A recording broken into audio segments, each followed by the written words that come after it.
Solve करते हैं आपको अपने यूट्यूब चैनल कोड कर लो पर और सोल्व करेंगे जीएफजी की प्रॉब्लम ऑफ द डे। तो अपने पास हार्ड लेवल की प्रॉब्लम दी हुई है, ठीक है, हार्ड नहीं है, मीडियम है ये प्रॉब्लम। सबसे पहले प्रॉब्लम स्टेटमेंट पढ़ेंगे, फिर उसके प्रोज देखेंगे, उसको करेंगे दोनों लैंग्वेज में कोर्स, सी प्लस प्लस में भी और जावा में भी, ठीक है जी। स्टेटमेंट देखते हैं अपने पास क्या करिए। Given an array nums of n positive integer, ठीक है, find the minimum number of operation required to modify the array such that array elements are in strictly increasing order. हमें ऑपरेशन बतानी है, मतलब इंक्रीजिंग ऑर्डर में अपने array को बनाने के लिए। Changing a number to greater or lesser than original number is counted as an operation, ठीक है। किसी भी नंबर को अगर आप चेंज करते हो, इंक्रीज करते हो, डिक्रीज करते हो, एक ऑपरेशन काउंट होगी। जितने मर्जी से इंक्रीज या डिक्रीज करो वो कोई दिक्कत नहीं, सिर्फ एक ही ऑपरेशन वो काउंट होगी, ठीक है जी। अगर इस एग्जांपल की बात करें तो देखो 1 2 3 इंक्रीजिंग में कोई दिक्कत नहीं। अब यहाँ पर दिक्कत आ गई है ना, ये 6 आ गया, तो 6 को हम क्या कर देंगे, 6 को बना देंगे 4, उसके बाद 5, 4 को बना देंगे 6, मतलब 2 एलिमेंट हमने चेंज करे, 2 आ गया अपना आंसर, ठीक है। 1 1 1 1, अब क्या करना पड़ेगा आपको, ये 1 तो ठीक है, इसको 2 में, इसको 3 में, इसको 4 में कन्वर्ट करना पड़ेगा, या फिर ऐसे जैसे इन्होंने कर रखा है कुछ भी कर लो, ठीक है। डिक्रीज कर लो, इंक्रीज कर लो, ऑपरेशन 1 ही जाएगी एक एलिमेंट के लिए। तो 3 एलिमेंट हमें चेंज करने होंगे, कोई से भी 3 आप चेंज कर सकते हो, ठीक है। जैसे इन्होंने यहाँ पर लास्ट वाले को चेंज नहीं किया, बाकी 3 को चेंज किया है, ठीक है जी। तो 3 इसका आंसर आया। अभी क्या करते हैं हम ना, इस वाले एग्जाम्पल को व्हाइट बोर्ड पर लेके चलते हैं, ठीक है, वहां पर समझेंगे क्या इसकी अप्रोच बन रही होगी। व्हाइट बोर्ड की तरफ चलते हैं। अभी हमारे पास जो एग्जाम्पल है वो क्या है जी, 1 2 3 6 5 4। अब आप ऐसा स्वैप वगैरह वाला सीन नहीं कर सकते, आपको इन प्लेस ही जो भी करना है वो चेंज करना है, ठीक है। तो देखो सबसे पहले हमें, अब देखो हमारा जो मेन मोटिव है वो ये है कि हमें मिनिमम नंबर ऑफ ऑपरेशन लगानी है। मिनिमम नंबर ऑफ ऑपरेशन कब लगाएगी लगेगी हमारी, जब हम minimum number of element change करेंगे, ठीक है।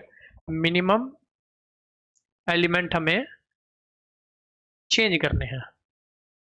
मिनिमम एलिमेंट हम कब चेंज कर पाएंगे, ठीक है, जब हमारे मैक्सिमम नंबर ऑफ एलिमेंट हमें सही ऑर्डर में पता चले कि भाई हाँ इतने एलिमेंट जो है मेरे वो मैक्सिमम एलिमेंट है और वो बिल्कुल सही ऑर्डर में है, ठीक है। उन्हें हमें चेंज करने की आवश्यकता नहीं है। जैसे ही मेरे को पता चल गया, मान लीजिए मेरे को पता चल जाता है at a point of time कि मेरे पास 4 एलिमेंट ऐसे हैं, कि मेरे पास 4 एलिमेंट ऐसे हैं जिनको मेरे को चेंज करने की आवश्यकता ही नहीं है, ठीक है, और ये मैक्सिमम है, 2 को मेरे को चेंज करना ही पड़ेगा, ठीक है। तो मैं सिंपल क्या कर सकता हूँ कि 4 मेरे पास ऐसे जिसे चेंज नहीं करना, 6 मेरे पास टोटल है, 6 माइनस 4 2, वहाँ पर मेरा आंसर आ जाएगा, ठीक है। अब वो मेरे को पता कैसे चलेगा कि कितने एलिमेंट मेरे पास ऐसे हैं जिनको मेरे को चेंज नहीं करना है। अब देखो मेरे को ऑर्डर क्या चाहिए, इंक्रीजिंग। जोन से एलिमेंट मेरे पहले से इंक्रीजिंग ऑर्डर में पड़े हुए हैं, क्या उनको मेरे को चेंज करने की आवश्यकता है, जी नहीं, ठीक है। तो इनडायरेक्टली मेरे को क्या फाइंड करना है, लॉन्गेस्ट इंक्रीजिंग सब्सिक्वेंस, जैसे कि आपको हिंट में भी कहा हुआ है क्वेश्चन के, अगर आप वहां पर जाकर देखोगे, ठीक है। वो इसलिए कहा हुआ है, वही मैंने आपको समझाया कि क्यों कहा हुआ है वैसे, ठीक है। अब डायरेक्ट आपको क्या कहते हैं, लॉन्गेस्ट इंक्रीजिंग सब्सिक्वेंस फाइंड नहीं करनी। डायरेक्ट का मतलब क्या कहता हूँ मैं, डायरेक्ट का मतलब समझो मेरा। जैसे एग्जांपल लेते हैं 1 2 2 3 4। अब इसमें आपको इंक्रीजिंग क्या मिल सकती है भाई, 1, ठीक है, 2 3 4। अब आपको हो गया 5 एलिमेंट है, 5 माइनस 4, जो मेरे पास आंसर आना चाहिए वो 1 आना चाहिए, ठीक है। एक बार पहले जाके इसका आंसर देखते हैं क्या आएगा, ठीक है। कस्टम इनपुट डालते हैं। अभी देखो आपको चीज़ें यहाँ पर पता चलेगी। यहाँ पर हम क्या करते हैं, 5 करते हैं, और यहाँ पर 1 2 2 3 4, ठीक है। इसको रन करते हैं एक बार, अभी आपको आंसर दिखेगा क्या आना चाहिए इसका, ठीक है। पहले इसको ओके करते हैं, ठीक है। एक्सपेक्टेड 2 है भाई। अब आप कहोगे यार मैंने तो आपको क्या कहा कि इंक्रीजिंग सीक्वेंस फाइंड कर लो, ठीक है। ये 1 2 3 4, ये तो 4 फाइंड हो गए, 5 माइनस 4 मतलब इस 2 को मेरे को चेंज करना है और मेरा आंसर आ जाएगा, ठीक है। आप ध्यान से देखो, इस 2 को आप चेंज नहीं कर सकते। इस 2 को आप क्या कर सकते हो, इस 2 को अगर आप 1 बनाओगे तो आपकी यहाँ पर ब्रेक हो जाएगी। इस 2 को आप 3 भी नहीं बना सकते क्योंकि इसके आगे 2 पड़ा हुआ है, ठीक है। तो अगर इसको 1 से कम करोगे तो इंक्रीजिंग ही कहाँ रही। तो मतलब इस तरह से आपको डायरेक्ट इंक्रीजिंग नहीं फाइंड करनी है कि 1 2 3 4 आप कैसे पढ़ाओ, ठीक है।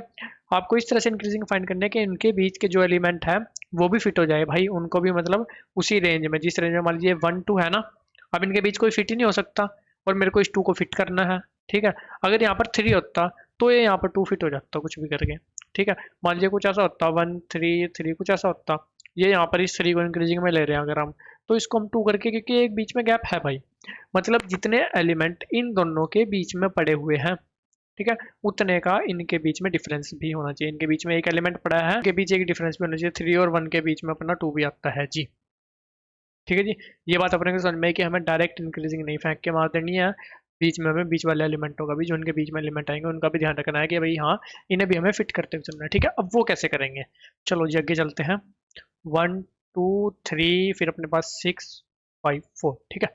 अब देखो 1 2 3 अपने पास, फिर 6 ये भी 4 हो जाएंगे, और 1 2 3 अपना 5 ये भी हो जाएगी। अगर 5 की बात करें, 3 और 5 के बीच एक एलिमेंट पड़ा है, और 3 और 5 के बीच एक एलिमेंट 4 आता है भी, इसका मतलब इसको हम 4 में कन्वर्ट कर सकते हैं, बिल्कुल सिंपल, ठीक है।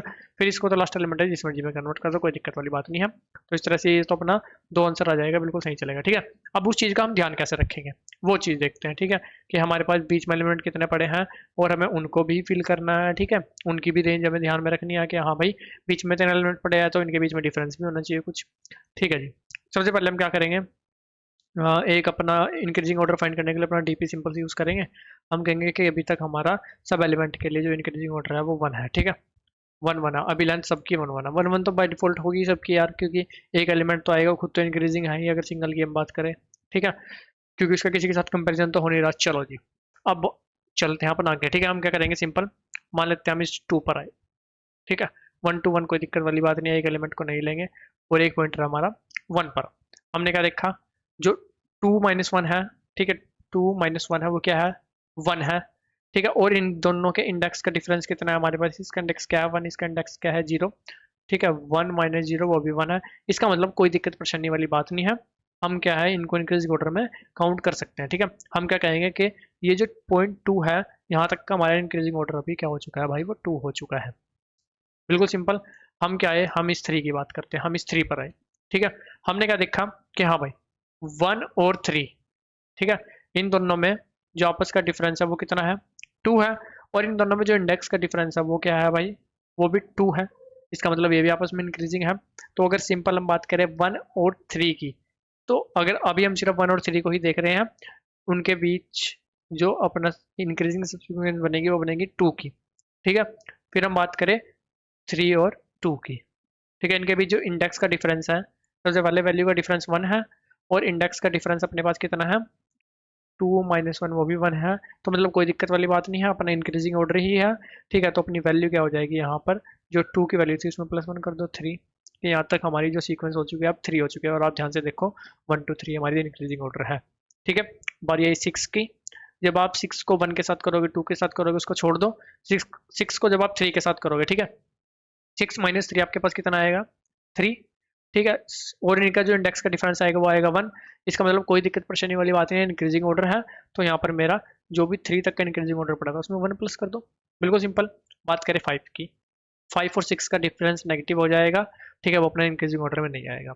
और 5 और 3 का जब हम करेंगे कंपेरिजन, 5 और 3 में जो आपस में डिफरेंस है वो 2 है, और इंडेक्स का डिफरेंस 0 1 2 3 4 4 माइनस 2 वो भी 2 है, इसका मतलब चल जाएगा, बिल्कुल चलेगा। देखो 5 और 3 के बीच मतलब एक अपना एलिमेंट आएगा, ठीक है, वो 4 आ सकता है, ठीक है, इनके बीच में अपना इतना स्पेस है, ठीक है। तो 3 वाला जो भी अपना आंसर था 3, उसमें 1 प्लस कर देंगे, आ जाएगा अपना कितना 4।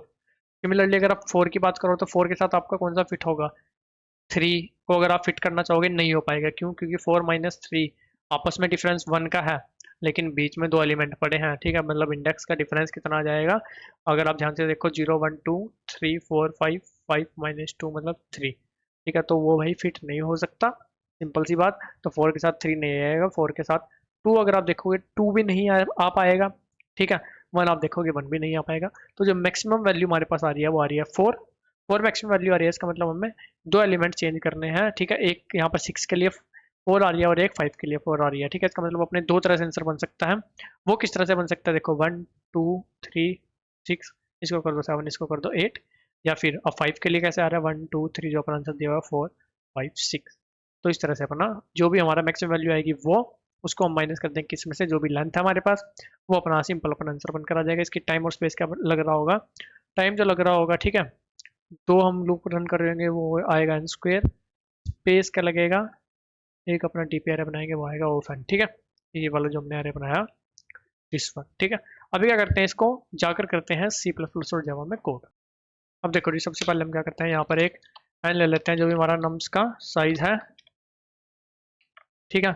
और एक मैक्सिमम हमारे पास जो वो वहाँ पर 4 आया, तो वो कितना आ सकता है, 1 तो आ ही सकता है, ठीक है। और एक वेक्टर ऑफ इंट बना लेते हैं यहाँ पर डी पी एन साइज की, इसको 1 से फिल कर लेते हैं। फिर उसके बाद 2 लूप लगा लेते हैं अपनी सिंपल, ठीक है जी। For int J equal to 0, J less than I, J plus plus. ठीक है, अब ये किस तरह चल रहा है आपको वहां पर हल कर देता हूँ। जैसे मैं 2 पर था, मैंने कहा था एक पॉइंटर मेरा 2 पर है ये, और एक पॉइंटर मेरा 1 पर है। तो 2 पर कौन सा पॉइंटर है, आई वाला। 1 पर कौन सा पॉइंटर है, जे वाला। जे वाला कहाँ तक चलेगा, आई वाले से एक लेस तक। ठीक है, जैसे हम 3 पर आएगा मेरा आई वाला, तो 3 किस किस के साथ कंपेयर होगा, 1 के साथ और 2 के साथ, ये जे वाला चलेगा। ठीक है, 3 पर मेरा कौन सा होगा, आई वाला। हमें सिंपल क्या करना है, अगर नम्स ऑफ आयुन का difference minus nums of j is greater than equal to उनके इंडेक्स का डिफरेंस अगर है, तो मतलब हाँ भाई वो चल सकता है।